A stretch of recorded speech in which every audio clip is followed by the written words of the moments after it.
तो नमस्कार प्यारे मित्रों, बहुत बहुत स्वागत है आप सभी का हमारे यूट्यूब चैनल पे। दोस्तों मेरा नाम निखिल है और आज की इस वीडियो में बात करेंगे यूजी सेमेस्टर 2 आईआरसी हिंदी की। दोस्तों आईआरसी हिंदी में आज हम सभी पढ़ने वाले हैं सूरदास का जीवन परिचय। दोस्तों अक्सर हिंदी की परीक्षाओं में सूरदास से प्रश्न बनते हैं, जिस कारण से मैं आज आप सभी को सूरदास के बारे में बताने वाला दोस्तों, ठीक है, ताकि आपको परीक्षा भवन में किसी प्रकार की समस्या झेलना ना पड़े दोस्तों, ठीक है। इससे पहले मैंने भक्ति काल पर वीडियो बना दिया, जैसे कि उसकी उत्पत्ति, प्रवृत्ति और परिस्थितियाँ, सब पे वीडियो बनाया हुआ दोस्तों, ठीक है। वो आप चैनल के प्लेलिस्ट में जाइए, वहाँ पे आपको सारा का सारा वीडियो मिल जाने वाला दोस्तों, ठीक है। अभी हम लोग देखने वाले हैं सूरदास को दोस्तों, ठीक है। तो सबसे पहले हम लोग सूरदास को संक्षिप्त में जानेंगे, यानी कि थोड़ा थोड़ा जो 1 नंबर टाइप के पॉइंट्स बनेंगे उसको हम लोग जानने वाले हैं। देखिए चलिए, पहले तो आपको यहाँ पे नाम दिया दोस्तों सूरदास, तो आप सभी को पता है। अब इनका जन्म कब हुआ था वो आपको बहुत ही ज़्यादा महत्वपूर्ण याद रखने के लिए दोस्तों, ठीक है।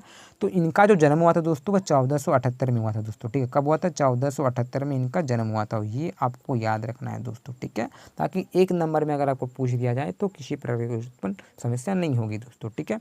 अब मैं बात करूँगा इसकी जन्म स्थान की दोस्तों। इनका तो जन्म हुआ था 1478 में, लेकिन कहाँ पे हुआ था दोस्तों? तो जन्म स्थान आपका रुनकता ग्राम माना जाता है दोस्तों, ठीक है। रुनकता जो ग्राम है वो आपका उत्तर प्रदेश में पड़ता है दोस्तों, ठीक है। यूपी जो आप देख रहे हैं ना, उत्तर प्रदेश राज्य, उसी का अंदर ये पड़ता है रुनकता ग्राम दोस्तों, ठीक है। तो ये जन्म स्थान हो गया। अब मैं बात करूँगी इनकी मृत्यु की दोस्तों। देखिए सूरदास जी का जो मृत्यु हुआ था वो 1583 में हुआ था दोस्तों, ठीक है। कब हुआ था? 1583 में। डेट को लेकर इधर उधर हो गया, क्योंकि देखिए इन लोगों का जो डेट है ना, क्लियरली बताया नहीं गया है। सभी बुक में अलग अलग डेट दिया हुआ दोस्तों, ठीक है। तो आपको वो थोड़ा ध्यान में रख लेना है। तो ये आपका 1478 याद रखना है, और इनका जो मृत्यु है वो 1583 में इनका हुआ था दोस्तों, ठीक है। चलिए, अब मैं बात करूँगा, मृत्यु तो हो गया, लेकिन कहाँ पे हुआ था वो स्थान भी बताना चाहिए, ठीक है। तो इनका जो मृत्यु हुआ था दोस्तों वो हुआ था पारसोली में हुआ था दोस्तों, ठीक है। कहाँ पे हुआ था? पारसोली में। अगर आप इसे याद रखते हो 1 नंबर टाइप के, तो 1 नंबर का टाइप का तो क्वेश्चन बनेगा ही बनेंगे, साथ ही साथ आप इसे जोड़ के अच्छे खासे पेज को भर सकते हैं दोस्तों, ठीक है। तो इसलिए इनको याद रखना अति महत्वपूर्ण है। तो जन्म 1478, स्थान बोलूँगा तो रुनकता ग्राम, मृत्यु हुआ था 1583, ठीक है, और पारसोली में हुआ था। पारसोली आपका उत्तर प्रदेश में पड़ता है दोस्तों, ठीक है। चलिए, पिता का नाम में बात करूँ दोस्तों, तो इनका जो पिता थे वो थे पंडित रामदास जी, ठीक है। इनके पिता कौन थे? पंडित रामदास जी, ठीक है। सूरदास के पिता रामदास। अब मैं बात करूँगा गुरु की। गुरु में भी बहुत सारे 1 नंबर टाइप के प्रश्न पूछे जाते हैं, और आशा है कि कल की परीक्षा में आपका ये आ सकता है। तो जो गुरु है, इनके गुरु थे, ठीक है, आचार्य वल्लभाचार्य जी, ठीक है। कौन थे? आचार्य वल्लभाचार्य। तो आपको ये नाम याद रखना है दोस्तों। वल्लभाचार्य किसके गुरु थे? वो सूरदास के गुरु थे। अब मैं बात करूँ भक्ति की दोस्तों, तो जो सूरदास थे ना वो कृष्ण भक्ति के थे, ठीक है। तो आपको कृष्ण भक्ति आपको वहाँ पे लिख देना है दोस्तों, ठीक है। कृष्ण भक्ति के थे, ये चीज़ें आपको याद रखना है। अब मैं बात करूँ दोस्तों काव्य कृति, जैसे कि इसका जैसे 3 महत्वपूर्ण है, जैसे कि आपका सूरसागर हो गया, सुरसारावली हो गया, और साहित्य लहरी हुआ। ये 3 बहुत ही महत्वपूर्ण है, और ये आपको पूछ सकते हैं कि 3 लिखे हैं ऐसा, तो सुरसारावली और, ठीक है, सुरसागर और साहित्य लहरी। तो अब हम लोग देखेंगे दोस्तों सूरदास का जीवन परिचय थोड़ा डीप तरीके से। ऊपर में मैंने आपको संक्षिप्त में बताया थोड़ा थोड़ा करके, अब थोड़ा गहराई में देखने का प्रयास करेंगे दोस्तों, ठीक है। चलिए दोस्तों, भक्तिकालीन महाकवि सूरदास का जन्म रुनकता ग्राम में 1478 ईस्वी में पंडित रामदास जी के घर हुआ था दोस्तों, ठीक है। इनका जो जन्म हुआ था 1478 में पंडित रामदास जी के घर हुआ था, और रुनकता ग्राम में हुआ था दोस्तों। इस प्रकार से आप बना के लिख सकते हो थोड़ा लंबा करके। पंडित रामदास शाश्वत ब्राह्मण थे। कुछ विद्वान सिही नामक स्थान को सूरदास का जन्म स्थान मानते हैं दोस्तों, ठीक है। तो कईयों का मानना है कि जो सूरदास का जन्म हुआ था वो कहाँ पे हुआ था? सिही में हुआ था दोस्तों, ठीक है। तो थोड़ा मतभेद है।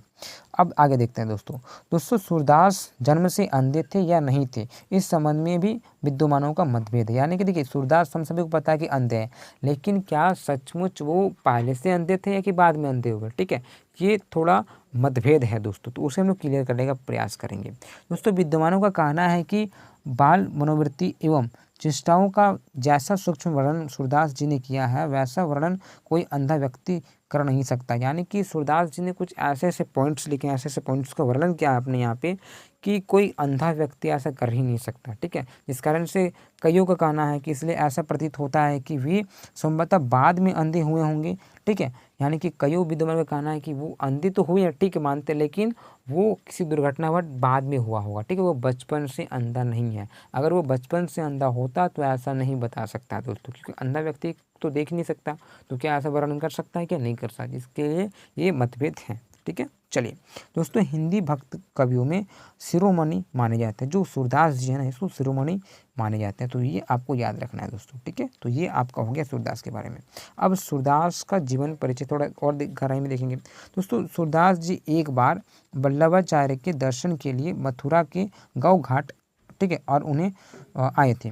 क्या हुआ था कि एक बार की बात है दोस्तों, जो उनके जो गुरु थे बल्लभाचार्य, उनसे दर्शन के लिए मथुरा के गौ घाट में वो गए और उन्होंने स्वरचित एक पद गाकर सुनाया। बल्लभाचार्य ने तभी उन्हें अपना शिष्य बना लिया दोस्तों। बात यही है कि गौघाट में क्या है कि वो बल्लभाचार्य से मिलने के लिए गए और मिलने के पश्चात क्या उन्होंने कुछ लिखा था, ठीक है, और उसको उन्होंने गाकर सुनाया दोस्तों। जब इतनी अच्छी प्रकार से वो सुनाया और उनको अच्छा लगा, तभी क्या किया, बल्लभाचार्य ने उसे अपना शिष्य बना लिया दोस्तों, ठीक है। तो इसीलिए बल्लभाचार्य का शिष्य कौन है दोस्तों, सूरदास। और पूछेगा सूरदास का गुरु कौन है, तो बल्लभाचार्य दोस्तों, ठीक है। इस प्रकार से अपना वो गुरु बना लिया, ठीक है। चलिए, सूरदास की सच्ची भक्ति और पद रचना की निपुणता देखकर बल्लभाचार्य ने उन्हें श्री मंदिर का कीर्तन भार सौंप दिया, ठीक है, और तभी से वह मंदिर उनका निवास स्थान बन गया दोस्तों, ठीक है। तो इस प्रकार से क्या हुआ, जब उसका इतना अच्छा श्रद्धा देखा, इतना अच्छा गाता था, तो जिस कारण से बल्लभाचार्य ने क्या किया, उन्हें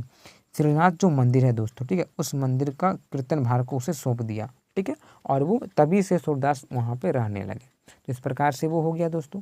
आगे देखेंगे, आगे स्टोरी क्या है कि बल्लभाचार्य के संपर्क में आने से पहले सूरदास जी, ठीक है, दीनता के पद गाया करते थे तथा बाद में अपने गुरु के कहने पर, ठीक है, कृष्ण लीला का गान करने लगे। पहले तो वो दीनता गाता था, लेकिन जब वो अपने गुरु के संपर्क में आए, बल्लभाचार्य के संपर्क में आए, तब वो कृष्ण लीला के गान गाने लगे दोस्तों, ठीक है। सूरदास की मृत्यु 1583 ईस्वी में, ठीक, गोवर्धन के पास पारसोली ग्राम में हुआ दोस्तों, ठीक है। इनका जो मृत्यु हुआ था वो 1583 में हुआ था। वो कहाँ पे हुआ था, पारसोली, जो कि आपका उत्तर प्रदेश में पड़ता है। यहाँ पे इनका निधन हो गया दोस्तों। तो अब हम लोग देखेंगे दोस्तों साहित्यिक परिचय। ऊपर में आप सभी को मैंने जीवन परिचय बताया और अक्सर परीक्षाओं में ये भी प्रश्न आता ही है कि सूरदास की साहित्यिक परिचय को लिखे दोस्तों, ठीक है। चलिए, तो यहाँ पे इस प्रकार से आप लिख सकते हो दोस्तों कि सूरदास जी महान काव्यात्मक प्रतिभा के संपन्न कवि थे दोस्तों, ठीक है। कृष्ण भक्ति को ही उन्होंने काव्य का मुख्य विषय बनाया। वो श्री कृष्ण से बहुत ही ज़्यादा प्रेम करते, यानी कि श्री कृष्ण की आराधना करते दोस्तों। उन्होंने श्री कृष्ण के सगुण रूप के प्रति शाखा भाव को, ठीक है, भक्ति का निरूप किया, यानी कि वो अक्सर जो भी लिखा करते थे ना, वो श्री कृष्ण के बारे में लिखा करते थे दोस्तों, ठीक है। उन्होंने मानव हृदय की कोमल भावनाओं को, ठीक है, प्रभावपूर्ण चित्रण किया और अपने काव्य में भावनात्मक पक्ष और कलात्मक पक्ष दोनों पर उन्होंने अपनी विशेष छाप छोड़ी है दोस्तों। वो भावनाओं को और कलात्मक के दोनों पर लिखा करते थे और विशेषकर वो श्री कृष्ण पर वो लिखा करते थे दोस्तों, ठीक है। तो इस प्रकार से वो श्री कृष्ण के एक अच्छे भक्त थे दोस्तों। आप इस प्रकार से बता सकते हो सूरदास जी को। अब सूरदास की कुछ रचनाएं हैं, उन रचनाओं को देखेंगे दोस्तों, ठीक है। यहाँ पे पॉइंट आपको लगाना है कि सूरदास की रचनाएं, और आपको बताना है दोस्तों। सूरदास जी श्री कृष्ण के इतने बड़े भक्त थे कि उन्होंने भगवान के लिए खूब सारे भजन और उन्हें दोहा लिख डाला था दोस्तों, ठीक है। वो श्री कृष्ण के इतने बड़े भक्त थे, इतना उनसे ये भक्त था कि उन्होंने जितने भी भजन लिखे, जितने भी दोहे लिखे, बहुत सारे भजन और दोहे लिखे, वो सारा का सारा श्री कृष्ण में लिखते थे दोस्तों, ठीक है। वो अपने भजनों के माध्यम से लोगों के मन में श्री कृष्ण के प्रति भाव जगाना चाहते थे दोस्तों। वो जितने भी लिखते थे, ठीक है, जो भी लेख लिखते थे, भजन वजन, इसमें कुछ ऐसा करने का प्रयास करते थे ताकि लोगों का जो है ना, वो भगवान श्री कृष्ण के प्रति वो जागरूक बढ़े दोस्तों, ठीक है। वो इस प्रकार से लिखते थे दोस्तों, ठीक है। चलिए, अब कुछ रचनाएं हैं, उन रचनाओं को देख लेते हैं, क्योंकि अक्सर परीक्षाओं में 1 नंबर में तो आता ही है, साथ ही साथ इसको आप ऐसे भी लिख सकते हैं दोस्तों, ठीक है।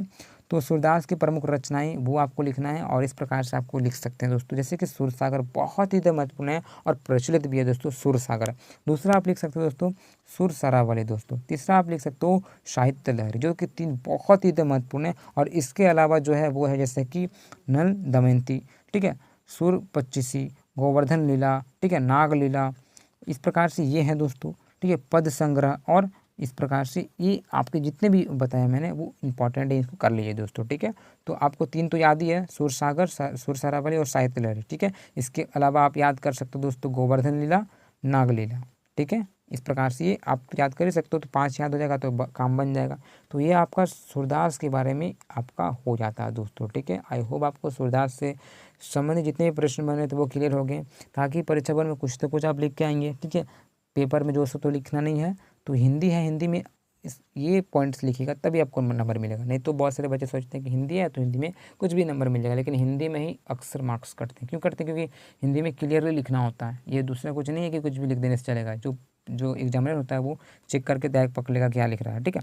तो थोड़ा बहुत में आपने जान लिया कि क्या है सूरदास, इसके बारे में आप आसानी से 2 या 3 पेज लिख सकते हो। इसके अलावा आप जोड़ के और भी बहुत सारे कुछ लिख सकते हैं दोस्तों, ठीक है। इसी प्रकार से मैंने और भी वीडियो बनाया है जिसके भक्ति काल के बारे में, परिस्थितियों, पर्वतियों, उत्पत्तियों, सारा वीडियो बन चुका है, सारा आपको प्लेलिस्ट में मिल जाएगा, ठीक है। इसी प्रकार से अपने मित्रों के साथ शेयर करें दोस्तों। और किसी प्रकार की समस्या, इसके अलावा आप सूरदास चाहते हो, तुलसीदास चाहते हो, ठीक है, तो आप कमेंट कर दें दोस्तों, ठीक है। सूरदास तो है, तुलसीदास बाकी है, और मलिक मोहम्मद जैसे जो महत्वपूर्ण है वो वीडियो आपको बहुत जल्दी आने वाला है दोस्तों, ठीक है। तो चैनल से जुड़े रहे इसी प्रकार से। दूसरे में मिलता है। जय हिंद, जय भारत।